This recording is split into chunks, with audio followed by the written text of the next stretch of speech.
सत्य वचन, अमर वचन, जीवित वचन, दिव्य वचन, सत्य वचन, अमर वचन, जीवित वचन। साई दा बाबा बनी दा बाबा बगरे रे सा रे सा रे सा रे सा। दिव्य वचन, सत्य वचन, अमर वचन, जीवित वचन, दिव्य वचन, दिव्य वचन।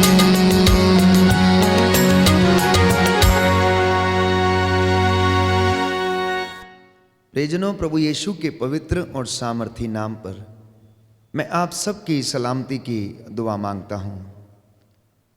मैं जीवित परमेश्वर का धन्यवाद करता हूं, जो महान है, सर्वशक्तिमान है, अगम्य है, सर्वव्यापी है, हर जगह विद्यमान है।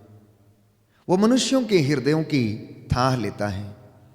उसने स्वर्ग और पृथ्वी को बनाया, उसने इंसान को बनाया और इस पृथ्वी पर उसे संपूर्ण रूप से अधिकार दिया और कहा कि फलो फूलो और पृथ्वी पर फैल जाओ और इसको अपने अधीन कर लो।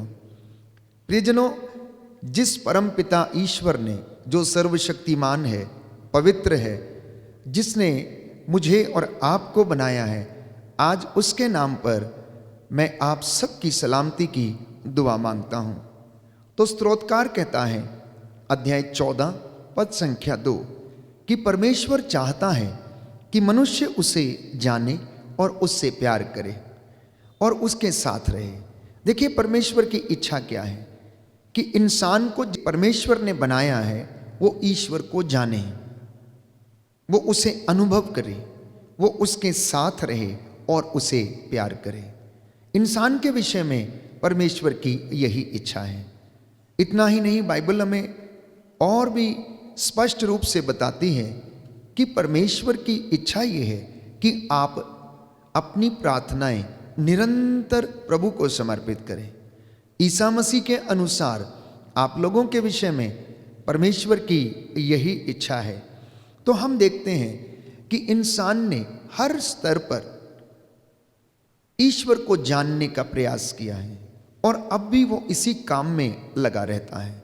वो परमेश्वर की खोज में तप करता है, तपस्या करता है, पहाड़ों पर जाता है, उपवास करता है, समाधि में बैठता है और वो ईश्वर को खोजने की कोशिश करता है। बात यहाँ पर यह है कि जब तक परमेश्वर अपने आप को लोगों पर प्रकट ना करे, कोई भी उसे खोज नहीं सकता, कोई भी उसका अनुभव नहीं कर सकता। प्रियजनों, इस सृष्टि में रंग बिरंगे फूलों को देखें। इस सृष्टि को परमेश्वर ने किस तरह से सजाया है, वो कितनी सुंदर है, उसकी हम कल्पना नहीं कर सकते हैं। परमेश्वर ने इस तरह के रंग जीव जंतुओं पर और इस सृष्टि के पेड़ पौधों को प्रदान किए हैं, जिसके विषय में मैं और आप सोचने में असमर्थ हैं। तो जिसने इन तमाम चीज़ों को बनाया, जो अपरंपार है, जिसकी महिमा अपरंपार है, जो अगम्य है, वो मेरी और आपकी सोच के परे है, प्यारे भाई और बहनों। इसलिए मैं कई मर्तबा ये कहता हूं कि ईश्वर जितना बड़ा है, वो जितने बड़े काम कर सकता है, हमें उसी तरह से उसे देखने का प्रयास करना चाहिए। ईश्वर कोई ऐसी छोटी चीज नहीं है जो एक घर के कोने में लाकर स्थापित कर दी जाए। हम लोग अपने घर में परमेश्वर के लिए एक जगह निर्धारित करते हैं। कभी कभी हम उस जगह को देखते तक नहीं हैं। कभी कभी इंसान उस जगह में, उस दर्शन कक्ष में जाना भी भूल जाता है और ईश्वर का आदर नहीं करता है। इसलिए प्रभु भी, प्यारे भाइयों और बहनों, मनुष्य का आदर नहीं करता है। तो जब इंसान परमेश्वर की हजूरी में आकर उसके विषय में सोचता है, उसके दर्शन चाहता है, तो परमेश्वर उसे अपनी महिमा दिखाता है। मूसा जब परमेश्वर से बातें करता था, आमने सामने वो उससे बातचीत करता था, तो एक दिन मूसा की इच्छा हुई कि वो परमेश्वर का चेहरा देखें। और प्रभु से उसने कहा कि मुझे अपनी महिमा दिखा। परंतु ईश्वर ने कहा, मूसा, जब तक परमेश्वर अपने आप को लोगों पर प्रकट ना करे तब तक कोई भी ईश्वर को अनुभव नहीं कर सकता, उसे देख नहीं सकता और उसे जान नहीं सकता। आज से 2022 वर्ष पहले यीशु मसीह जो परमेश्वर का रूप लेकर इस धरती के ऊपर आए, उन्होंने लोगों को पिता के दर्शन कराए। ईश्वर कैसा दिखता है, कैसे काम करता है, उसकी महिमा कैसी है, प्रभु यीशु ने अपने तमाम चिन्ह चमत्कारों और अपने सेवा के कार्यों के द्वारा, अपने क्षमा के गुण के द्वारा, प्यार के गुण के द्वारा लोगों को ये बताया कि परमेश्वर कैसा दिखता है और वह कैसा है। प्रियजनों, बाइबल हमें बताती है कि ईश्वर ने आदम और हवा को बनाया और उसे अदन वाटिका में रखा, अपनी संगति में उन्हें रखा। अदन वाटिका में जब उन्होंने ईश्वर की आज्ञा का उल्लंघन कर दिया तो वे ईश्वर की महिमा से वंचित हो गए और परमेश्वर ने उन्हें अदन वाटिका में से निकाल दिया। परंतु ईश्वर को इससे बहुत दुख हुआ, क्योंकि वो नहीं चाहता था कि वो आदम की संगति से जुदा हो जाए।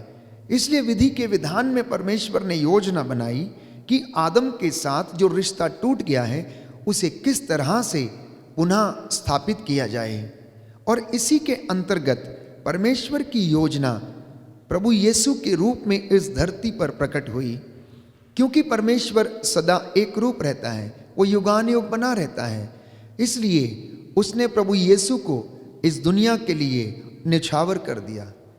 परमेश्वर ने इस कायनात को इतनी मोहब्बत की, इस जहां से इतनी मोहब्बत की कि उसके लिए अपने इकलौते बेटे को उसने कुर्बान कर दिया।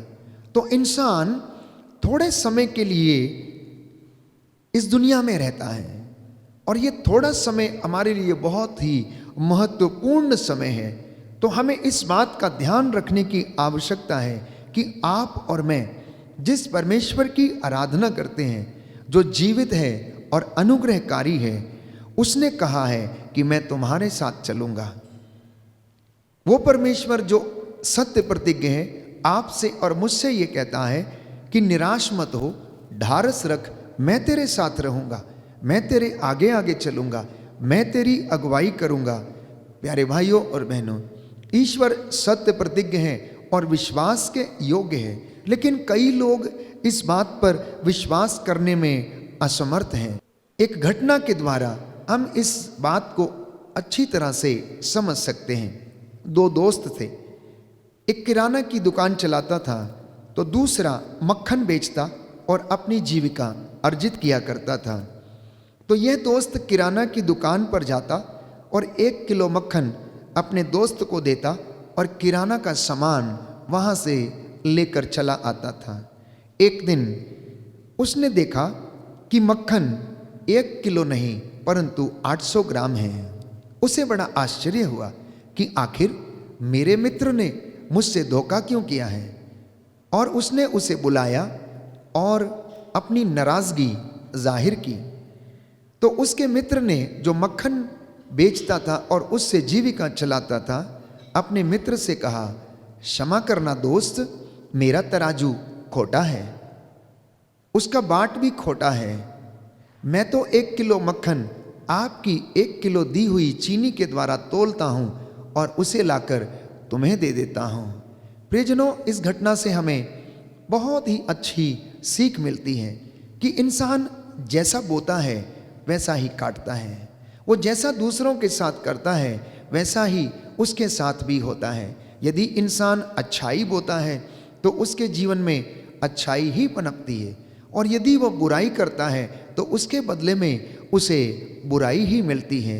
जिस तरह से इस दोस्त ने, जो किराना की दुकान चलाया करता था, उसका तराजू खोटा था और वह 1 किलो चीनी नहीं परंतु 800 ग्राम चीनी उसमें तुल कर जाती थी, और उसका दूसरा दोस्त उसी चीनी को, प्यारे भाइयों और बहनों, बाट बनाकर 1 किलो मक्खन तोल देता था और अपने मित्र को लाकर दे दिया करता था। आज मुझे और आपको मनन चिंतन करने की आवश्यकता है। तो हमारे जीवन में दुख इन्हीं बातों के कारण है, चिंताएं इन्हीं बातों के कारण है। बहुत से लोग अवसाद से पीड़ित हैं, अटैचमेंट की वजह से बहुत सारे लोग दुखी हैं, सांसारिक चीजों के कारण परेशान हैं। तो the root of suffering is attachment. दुख का सबसे बड़ा कारण आसक्ति है, मोह है। मेरे हर दुख का कारण मोह कैसे हो सकता है? जब इंसान अपने ही बुने हुए जाल में फंस जाता है और उससे निकल नहीं पाता है तो वह दुखी होने लगता है। तो आज की सबसे पहली बात यह है कि सब दुखों का कारण मैं और मेरा बंधन है। सब दुखों का कारण मैं और मेरा बंधन है। एक व्यक्ति पेड़ को पकड़कर चिपक गया और चिल्लाने लगा, मुझे छुड़ाओ, मुझे छुड़ाओ। गुरु और शिष्य दोनों वहां से जा रहे थे। तो शिष्य बोला, गुरुजी, हमें इस व्यक्ति की कुछ मदद करनी चाहिए। गुरु ने उससे कहा, नहीं नहीं, इसकी कोई भी मदद नहीं कर सकता, क्योंकि इसने स्वयं इस पेड़ की डाल को पकड़ रखा है। यही बात मेरे और आपके जीवन में है। हम लोग उन चीज़ों से अपने आप को डिटैच करना नहीं चाहते हैं जो मेरे और आपके लिए दुख का कारण है, जो इंसान के लिए दुख का कारण है। यदि आप उन चीज़ों से अपने आप को विमुख कर लें तो मैं समझता हूँ कि परिवार में और घर में आनंद अवश्य आएगा। अब मकड़ी को ही देखिए कि मकड़ी जो जाल बनाती है वह उसी में फंसकर स्वयं मर जाती है। एक दिन वही जाल उसके लिए फंदा बन जाता है और उसे मृत्यु देता है। इसी तरह प्यारे भाई, प्यारी बहन, इंसान ने भी अपने लिए ऐसे रिश्ते बनाए हैं, जब वो उन रिश्तों में फंस जाता है, जब उन बुराइयों में वो फंस जाता है, चाहे वो नशा हो, चाहे वो ड्रग्स की समस्या हो या फिर गलत रिश्तों की समस्या हो, जब इंसान इन दुखों में फंस जाता है तो उससे बाहर आने का रास्ता उसे नहीं सूझता और वह दुखी होने लगता है। एक तीसरा उदाहरण शहद में गिरी हुई मक्खी का। मक्खी शहद में जाकर बैठती है, उसका स्वाद लेना चाहती है, लेकिन यदि वो ज़्यादा देर तक वहाँ पर बैठ जाती है तो कुछ ही समय में उसके पंख शहद से गीले हो जाते हैं और वह उड़ने का प्रयास करती है, लेकिन वह उड़ नहीं पाती हैं। आज इंसान के जीवन में भी ऐसी ही समस्याएं हैं कि इंसान जब बहुत सारा आनंद सांसारिक वस्तुओं से प्राप्त करना चाहता है, इन सांसारिक चीज़ों पर आसक्त रहना चाहता है, तो वह उसी में फंसकर नष्ट हो जाता है। प्रियजनों, आज एक महत्वपूर्ण बात प्रभु आपसे और मुझसे यही चाहता है कि हम लोग ईश्वर के राज्य और उसकी धार्मिकता की खोज करें। हम सांसारिक माया मोह में ना फंसें, सांसारिक चीज़ों पर आसक्त ना रहें, परमेश्वर को अपने घर में प्रथम स्थान दें। ऐसे ही जब मन बहुत सी आशाएं करता है और वो आशाएं पूरी नहीं होती तो स्वाभाविक है कि हमारे जीवन में कष्ट आता है, परेशानी आती है, दुख आता है और हम उससे बच नहीं पाते हैं। तो आज के वचन के द्वारा मैं आप लोगों के लिए प्रार्थना करता हूं कि पवित्र आत्मा हर प्रकार के लोभ लालच से आप लोगों को आज़ाद करें, हर प्रकार के धन माया मोह में फंसने से आपको बचाए। जब व्यक्ति को यह एहसास हुआ कि मेरे सारे दुखों का कारण जो है ये आसक्ति है, अर्थात अटैचमेंट है, तो प्यारे भाई, प्यारी बहन, उसको अपने आप को इन तमाम बुराइयों से जुदा होने की आवश्यकता है। इसलिए हम प्रभु से प्रार्थना करें कि प्रभु मेरे हृदय में प्रेम, दया और संतोष का और संतुष्टि का भाव उत्पन्न कर, मुझे आत्मिक उन्नति प्राप्त करने का रास्ता दिखा। मैं तुझसे प्रार्थना करता हूँ तेरा वचन मेरे जीवन में पूरा हो जाए। पवित्र आत्मा इसमें हमारी अगुवाई करे। मैं आपके लिए प्रार्थना करूँगा, ये वचन हमारे जीवन में 100 गुना, 60 गुना और 70 गुना फल लाए। आमीन।